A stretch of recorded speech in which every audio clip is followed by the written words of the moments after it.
Friends, gather round because the year is 2025 and guess who's back with more trade war shenanigans? That's right, it's our old pal, Donald J. Trump. The man who loves tariffs more than a toddler loves juice boxes decided to celebrate April 2nd, which he's now calling Liberation Day, by slapping a 10% tariff on nearly everything imported into the US. You know, because nothing says freedom like making everyday goods more expensive. Naturally, this sent shockwaves across the globe, and world leaders were about as thrilled as a vegan at a sausage fest. Now you might be thinking, John, this sounds familiar. Didn't we go through this whole tariff thing a few years ago? And you'd be right. But like a dog returning to its own vomit, Trump seems determined to repeat this economic disaster. He did, however, offer a 90-day reprieve on these tariffs for most countries. Most, but not all. China, you see, got a special surprise. Instead of the 10% tariff, Trump jacked it up to a whopping 125% on Chinese goods. Why? Well, your guess is as good as mine.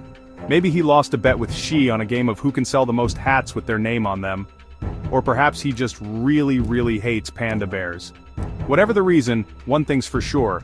This trade war just got reheated and served with a side of extra crazy. The reaction to Trump's tariff tango was about as subtle as a brick to the face. Germany, a country that knows a thing or two about trade wars, spoiler alert, they don't end well, was less than impressed. Chancellor Olaf Scholz, who seems to have mastered the art of looking perpetually concerned, called out Trump's tariffs for what they were, a big fat middle finger to the global trade order. Meanwhile, down under, Australia found itself in a uniquely bizarre situation. See, Trump decided to include Heard Island and McDonald Islands, two remote Australian territories with a combined population of, well, 0 humans, in his tariff list. Now, I'm no trade expert, but slapping tariffs on uninhabited islands seems a bit like punching a cloud.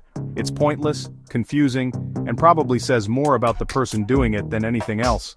Unsurprisingly, the Australian stock market took a nosedive faster than a kangaroo on a trampoline. Now, if there's one thing we've learned about Xi Jinping, it's that he doesn't back down from a trade war. He's like the Bruce Lee of international commerce, quiet, strategic, and ready to drop-kick any tariffs that come his way. So, when Trump unleashed his tariff tantrum, China responded with a swift and decisive blow. A 34% tariff on all US goods, effective immediately. That's right, folks, China basically said, oh, you want to play tariff tag? It's on! Trump, being Trump, immediately took to his favorite social media platform, whatever it is in 2025, to whine about how unfair China was being. Because, you know, starting a trade war and then crying foul when the other side retaliates is a classic Trump move. It's like watching a toddler knock over a tower of blocks and then blame the dog. As you can imagine, this tariff tit-for-tat sent the global markets into a frenzy. The Dow Jones did the financial equivalent of a trust fall, plummeting faster than a pigeon with a stomach bug. Economists, those perpetually stressed-out soothsayers of the financial world, began throwing around words like recession and trade war with the casualness of a Starbucks barista asking, "Want whipped cream with that?" The 90-day suspension offered a brief respite, like a commercial break in a disaster movie. But the underlying tension remains. Will these tariffs stick? Will this escalate into a full-blown trade war? Will someone please confiscate Trump's phone and Twitter account? These are the questions keeping world leaders, economists, and probably even your grandma up at night. One thing's for sure, the future of global trade is looking about as stable as a Jenga tower built by a caffeinated squirrel.